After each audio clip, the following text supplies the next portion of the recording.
Hi, guys. Welcome to the Lean to the Left podcast, where we explore important social issues of our time with just a little lean to the left. Today, we address the divisiveness that's beset our country, pitting neighbors against neighbors, parents against teachers, Republicans against Democrats, even family members squaring off against each other, mostly because of politics and whether or not we support Donald Trump. Our guest today is Dick Batchelor, a former member of the Florida House of Representatives and president of one of the most respected and influential business development consulting firms in Florida. Dick, who has consistently been recognized as one of the most powerful people in Orlando, brings 50 years of public service to the table, including 2 presidential appointments to high-level delegations. His intimate knowledge of the political landscape and commitment to his community make him a sought-after strategist, and we're delighted to have him with us today. But first, I want to invite you guys to visit our podcast.leantotheleft.net website, where you'll find thumbnails and links to all of our episodes. You can subscribe there too for free. And don't forget to give us a rating. 5 stars would be super cool. Now, stay with us. Welcome to Lean to the Left, home of no-holds-barred commentary, plus interviews with fascinating people, some of them top experts, others simply with interesting stories to tell. You'll never know who'll show up at Lean to the Left. Now here's your host, Bob Gatty. Dick Batchelor, a Marine Corps veteran who served in Vietnam, is the author of a new book, Building Bridges in Toxic Political Times, a roadmap for community leaders, which we'll discuss today. Dick, welcome to the Lean to the Left podcast. Thank you very much. And even though I just got introduced to this opportunity, I give you 5 stars right off the top. Thank you very much. I appreciate that. Now, you've worked in politics and public service for some 50 years. Hard to believe, but I guess that's true. Have you ever seen the kind of rancor and hostility that we're dealing with today? No, we haven't. It's unprecedented. Now, after the Vietnam War, when I came back from Vietnam, I changed my mind about supporting the war, having been there and lost a number of friends. So I became an anti-war activist, worked to register 18-year-olds to vote. So back in those times and leading up to the Chicago Convention, there was a lot of animosity. And frankly, I would expect to see that on display at the upcoming convention, particularly dealing with the Israeli-Gaza issue, the Palestinian issue. We haven't seen it, and I don't think since 1968 at the Democratic Convention and then the Republican Convention. But today it's very tough. And let me just make one point. Okay. I know my lane. I'm in the left lane. I am a liberal Democrat. Mm-hmm. So when I talk about the context of bringing people together, there's some people who will never come together on any issue, and I accept that, but we work around that. So my lane's well known. I understand that, and that's my lane too, Dick. And speaking of the Democratic Convention in Chicago, I was with United Press International during those days and was able to cover part of that convention for UPI. And it was one of the highlights of my professional career. Mm-hmm. It was just an incredible experience. And certainly there was the divisions and I guess you could say rancor that cropped up then as a result of the war in Vietnam. But today it's different. Today we're not fighting over whether we should be in some war somewhere. We're fighting over, I'm not quite sure what the hell we're fighting over. But, but I just know that in my own family, my brother doesn't talk to me because of my position on political issues. And it's just an incredible thing. It is, and I've got that going on with my family, so I can relate directly. Yeah. How do you think we can find some middle ground and maybe hit that sweet spot where we listen instead of shout?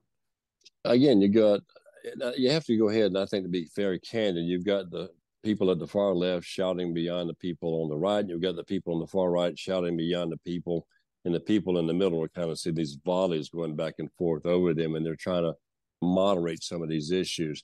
Now, let me point out again that I'm not naive. The fact is there's some issues we will not agree on. My brother and I will not agree on my animosity, if I might use that word, towards Donald Trump, and he will not support me in my support of Joe Biden. But there are some issues. So what I try to do is basically say, look, set aside some of those issues on which there is no agreement at all. But can you find some issues on which you can agree?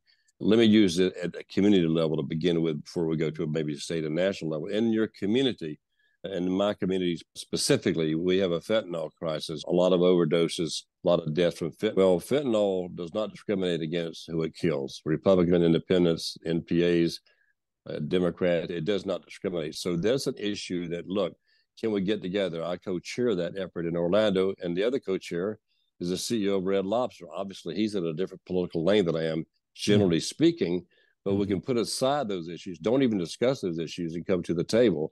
And let me be also candid. There's some people you don't invite to the table. There's some of these issues we'll never resolve, we'll never reach agreement on, and can't. But you had the capacity to basically set aside those issues, come together into community leaders, faith leaders, not-for-profit leaders, and focus on issues, no matter how controversial they might be. But there are apolitical issues: human trafficking, domestic violence, child abuse, fentanyl overdoses. So there are issues like that where I think you can set aside your very strident political differences, left and right, and come together in the middle on some issues.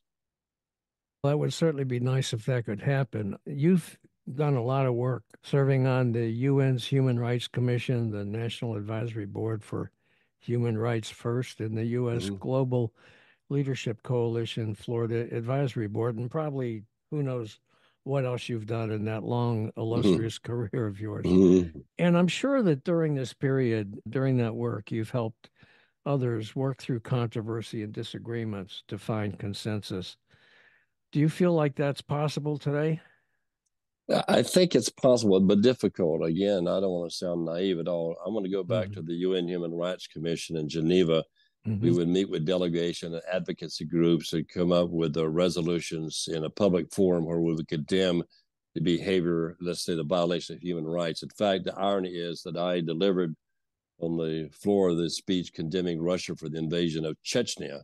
And here we are all these years later looking at Ukraine.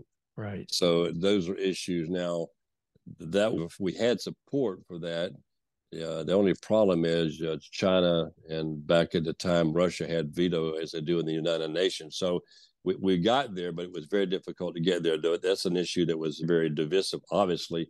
But can we get there today?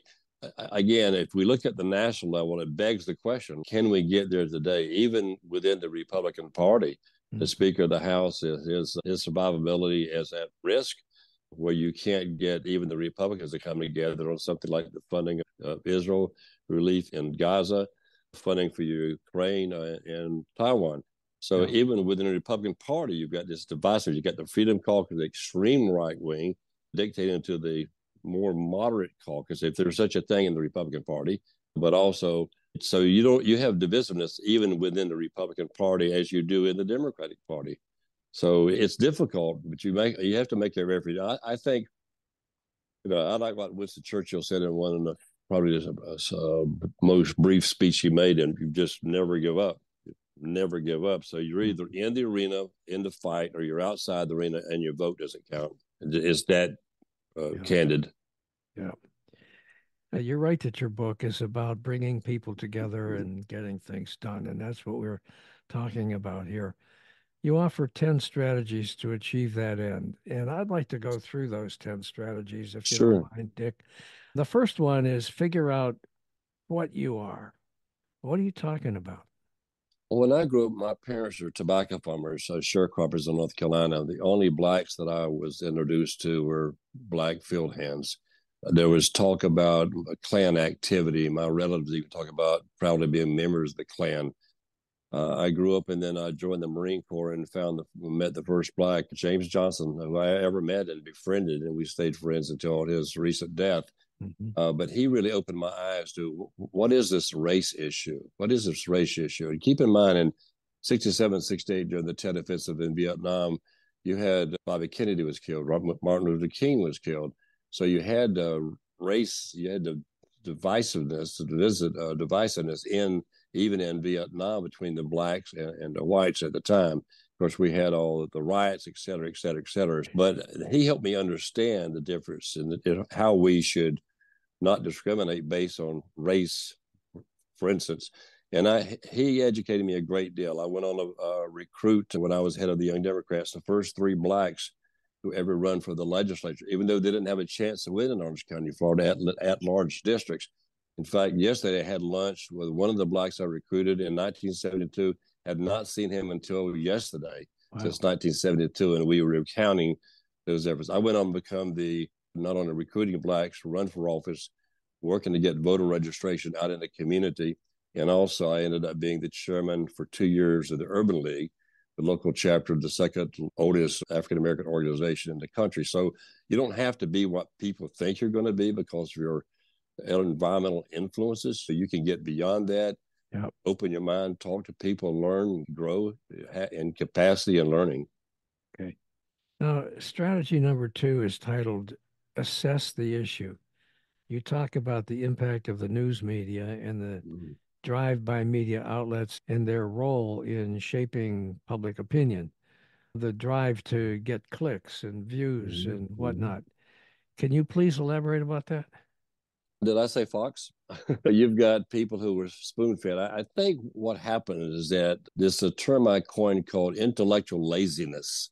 That is, if I turn on Fox every morning and listen to them, regurgitate what I hear, not invite, in fact, fend off any input that might be to the contrary politically, then I'm intellectually lazy. Just you tell me what you want me to regurgitate. Propaganda, I will regurgitate. And so I think that's a big factor that people, and you could accuse, I guess the right could accuse maybe Democrats on the left. If we tune in MSNBC, we regurgitate what they say. I don't think it's strident. In fact, the Fox is the mouthpiece of the Republican National Committee, and more specifically, Donald Trump's campaign. So I think there's intellectual laziness. People not willing to open their mind, do not want to hear anything. You could convene them if they're willing to listen, and that's why some people don't get invited to convene with you. They just are innately toxic, and they just don't get invited. So that's how you distinguish between the two. Okay. Strategy number 3 is find the center, and it talks about discovering the balancing point that offers the best choice for agreement. Talk about that. What's that about? Yeah, let me use an example. In our community in 2002, the school board came forward and said, we have 138 schools in some state of disrepair. We have no money at all. Okay. We have tried 6 times in 20 years to pass a half a penny sales tax by a referendum. They have all failed. Would you lead a campaign? You asked me to lead a campaign that's failed 6 times. I appreciate the compliment, right? Let's do it. But we did. But so you had a tax issue. Republicans traditionally are not pro-tax. Yeah. So how do I get the Republicans to the table? So I was the co-chairman as a Democrat. I recruited the late Congressman Lou Frey, who was a congressman for many years, to be my co-chairman. So we depoliticized it. We hired a Democratic pollster and a Republican pollster, so people could not say the poll results are skewed in favor of it, so you're being partisan. We could do that. So basically, that's how you brought people together. While taxes innately are opposed by Republicans, we were able to get them to see what was really needed, and that was these kids needed schools that weren't falling down. So you can reach across the aisle and things like this, and where the commonality and the common interest is what's good for the kids. Okay. But it takes people who are willing to look at the big picture and not just react to the political attitudes of the times, right? Yeah, we had a group called Axe the Tax back then, which was our opposition, Axe the Tax. And of course, my response, we should tax the axe, but that didn't go over very well. But anyway, Axe the Tax was our opposition, very strident, and focus on it's a tax. But we were able to overcome that and pass the referendum, but I think something like 66%. Yeah. Years ago, after I left United Press International, I went to work for 2 members of Congress, and one of them was Jim Florio, who was later became governor of New Jersey. And when he was governor of New Jersey, he was left a mess by the Republicans, his Republican predecessors. He was left a fiscal mess. And he had no choice but to increase taxes. I think it was a state income tax that he was increasing. Mm-hmm. And of course, the Republicans were all against it, and his own party was giving him a hard time. Mm-hmm. And what did he do to get that passed? He had the sergeant at arms stop the clock in the Chamber. In the chamber. in the Mm-hmm. chamber, because the clock controlled everything. They had a certain period of time that they could do their work, and when it hit a certain time, that was it. He had them stop the clock, and he wouldn't let them out until they voted for the damn bill. Those things have been had. I've been in the legislature when they stopped the clock on the appropriations bill because it had to be done by midnight, and they kept stopping the clock. Remember the story about Huey Long, who was really, some say, a socialist, but was certainly a rebel rouser when he was the governor of Louisiana. He was trying to pass a tax, and the legislature would not pass a tax for transportation. Mm-hmm. So what he did is near Lake Pontchartrain, he paved the road for a quarter mile and then left it unpaved, then paved again, and then left it unpaved. So the people were driving on it went for the luxury of riding on a pavement versus on the gravel line. Uh-huh. So he finally got the legislature to fund road construction in a very clever way. Now, strategy 4, leverage your influence, describes what you must do to be an effective bridge builder. Can you explain what that's about? Yeah, everybody has what I call currency. You might call it personal currency, credibility, political currency, whatever phraseology you want to use. But people come to the table if they have an interest in an issue and willing to engage. They bring their own currency. If I might use that term again. Mm-hmm. And that's where you come together and you build on the currency. You keep bringing people together. When we did, I'm going to use the school tax again as an example. We invited everyone. We had the Hispanic chamber, the regular chamber, economic development. We had the tourism sector. We had faith communities. We had the Asian American chamber. We had everybody we could think about. In fact, the question was, how do I get on this advisory committee? I said, show up. If you're interested in solving the problem, show up. You're now a part of it. And the other thing I want to say, too, is you engage people at a different level today. Back when I was in the legislature, I was the only white to ever campaign door to door in the Black communities and outpolled Jimmy Carter in 1980. But most white politicians would go to a church intermittently from time to time, campaign, and never be heard of. And when they went there, what their message was? The message was, this is what I'm going to do for you. No, the paradigm has shifted drastically. You go to a community now, whether it's an African American community, Hispanic community, any minority community, and what you do is basically say, no, I'm here to listen. What do you want me to do for you? Mm-hmm. Mm-hmm. So the paradigm has shifted greatly. You don't tell people what you're going to do for them or tell people what they need. Listen to people, let them tell you, God forbid, there's a paradigm shift. Listen to what people want you to do for them.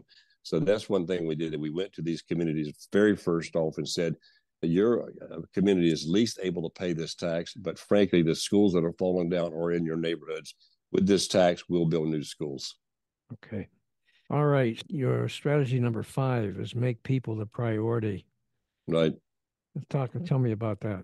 I always say put a face on it. Put a face on the issue. When we did the schools, we didn't talk about bricks and mortar and asphalt and the technology that would go in the new schools. We talked about put a face on it. Here's a child. They're literally in classrooms where some of the ceilings are falling down, literally. Right. But it was always about the child. The direct mail piece had a picture of a child. The TV commercials focused on the child. So put a face on the issue. It's oftentimes, and data is important. Data is critically important. Now, in the old days, you just came up with what you thought you would do. Mm-hmm. Now everybody wants measured outcomes, benchmarks, analytics. They want very specific information, right? So you've got to have that detailed kind of information. But in front of that, you've got to put a face on the issue, whether it's school construction, fentanyl deaths, whatever it might be, but put a face on it so people will engage around that issue, the person, rather than the analytics of the situation. Okay, strategy number 6 is remove obstacles. Explain what you're talking about. Two or three things. One, first of all, not everybody has to be invited to convene. Again, if they're innately toxic and they're not going to do anything to advance the cause or try to find consensus on an issue, They Yeah. just don't get. They just don't get to come. You just don't use your time trying to convince them to come. They're toxic. They're not going to make a contribution. That's number one. That's one Mhm. obstacle you just have to set aside. The second obstacle is what is it that might be opposed? For instance, if I might go back on the opioid crisis again, fentanyl is causing the death. Fentanyl is 50 times more powerful than heroin. So how do we address that issue? Do we address it by saying these people are criminals, lock them up for an overdoses, or do we make Narcan available so we can resuscitate these people who might be dying? Now than it would have been many years ago, we offered the Narcan. Back in 1974, as a 26-year-old freshman legislator, I filed a bill in 1974 to increase the amount of marijuana you could possess and decrease the penalty. It was not legalization, but it was increase the amount you could possess. The reason was under the old law, with the certain amount you possess, a presumption that you were trafficking. So we were putting 18-year-old kids in prison, Mhm. which is obviously wrong. So I filed the bill. Now, you would think that I wrote a hand grenade in the rotunda between the House and the Senate. They thought I was completely insane. Of course, the bill never passed. Right. And of course, this year in Florida, on the constitutional amendment process, on the ballot, we have the legalization of recreational marijuana. This is 2024. My bill was in 1974. So it's interesting. You have to get people to focus on what the solution is to the problem, and it's not usually a radical solution to the problem, but you got to get them to focus on that individual that's being either well served or not being served at all. Okay. Now, strategy number 7 focuses on the importance of communication. And in the opening paragraph of your book, you point out that the world has been shaped by words. Now, indeed, words are at the heart of the dissension that occurs today, and they are the remedy as well, don't you think? They are, and there's so much influence now, not on just the media, but look at the advent of social media and how unregulated it can be and how destructive it could be. We're in the talk about the coming wave, artificial intelligence. Now we're seeing where not only local actors but also foreign actors are using artificial intelligence to influence outcome of elections.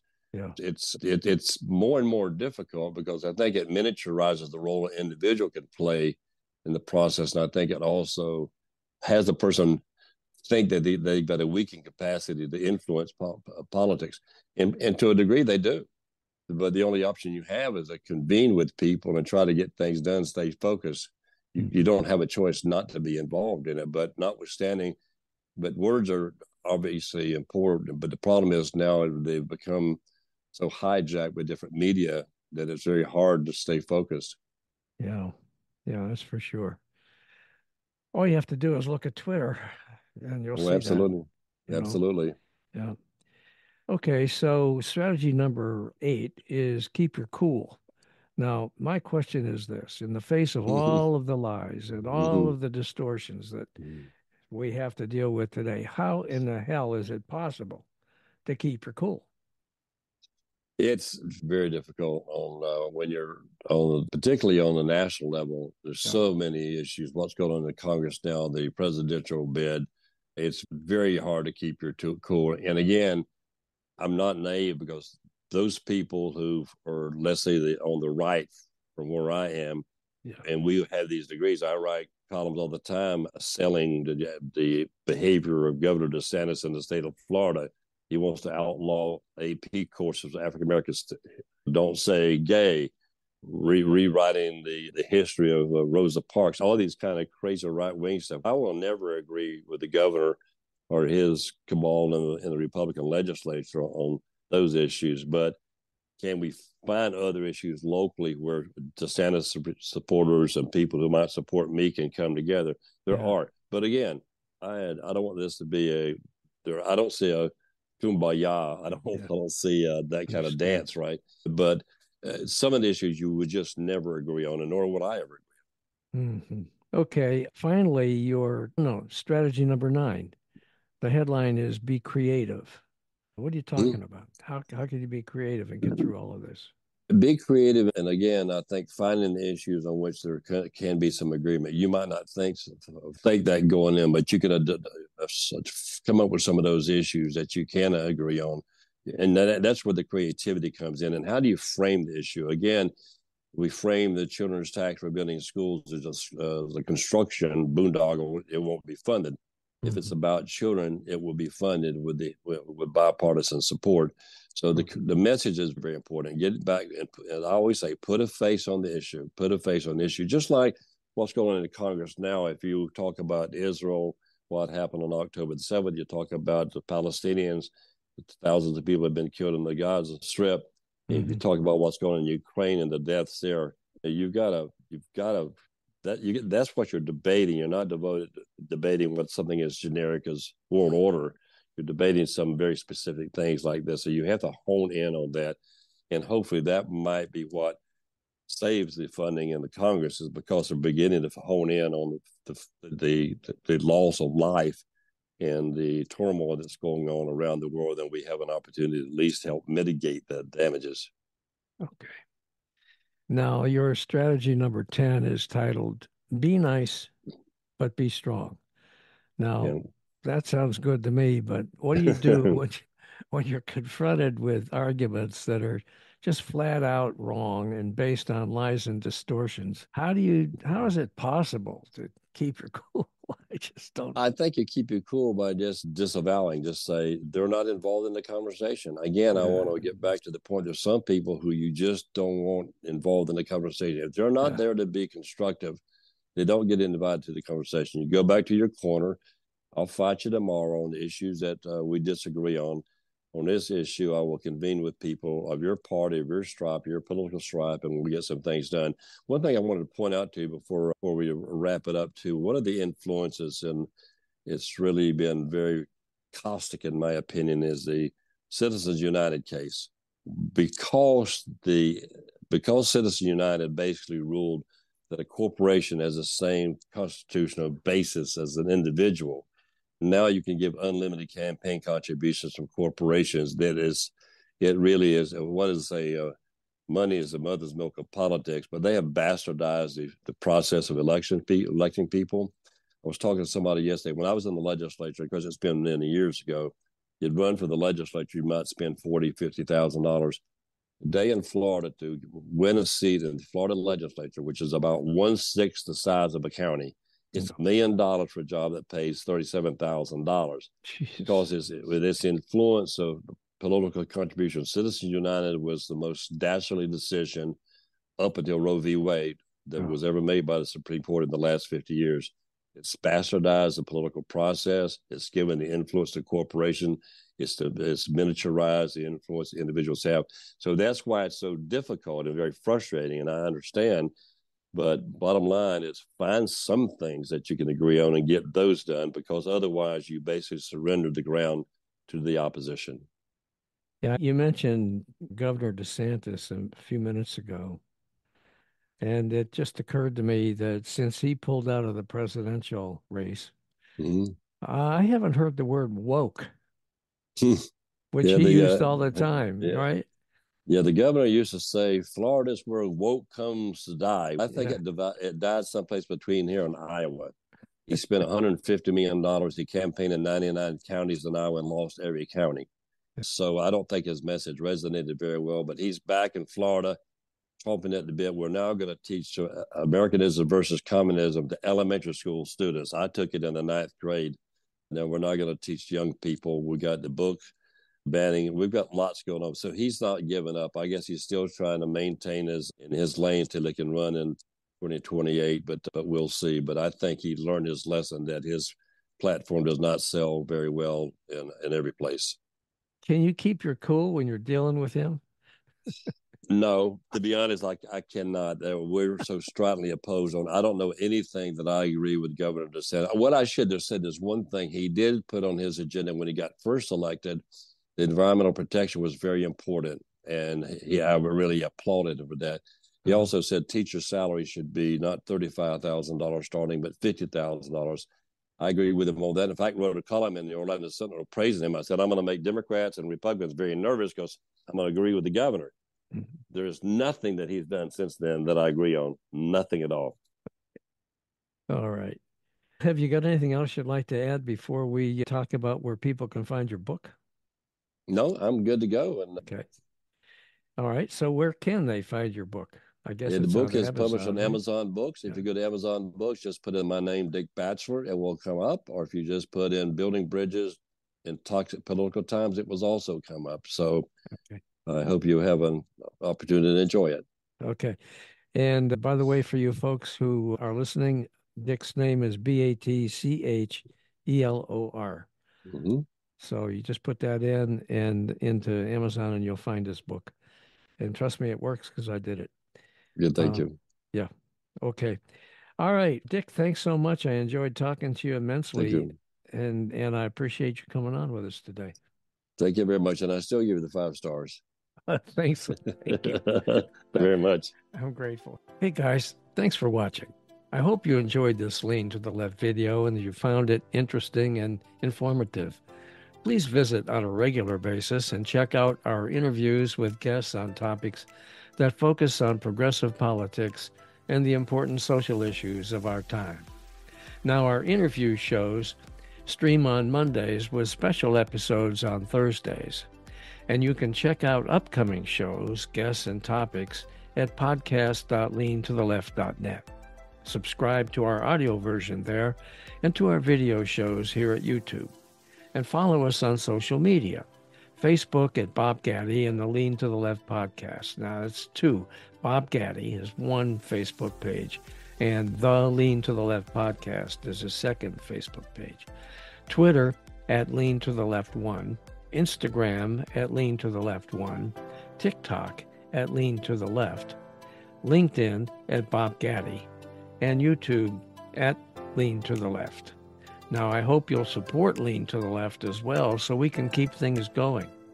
Just click on the Donate tab at the top of the leantotheleft.net homepage and contribute by buying me a cup of coffee. That'll really help and would be much, much, much appreciated.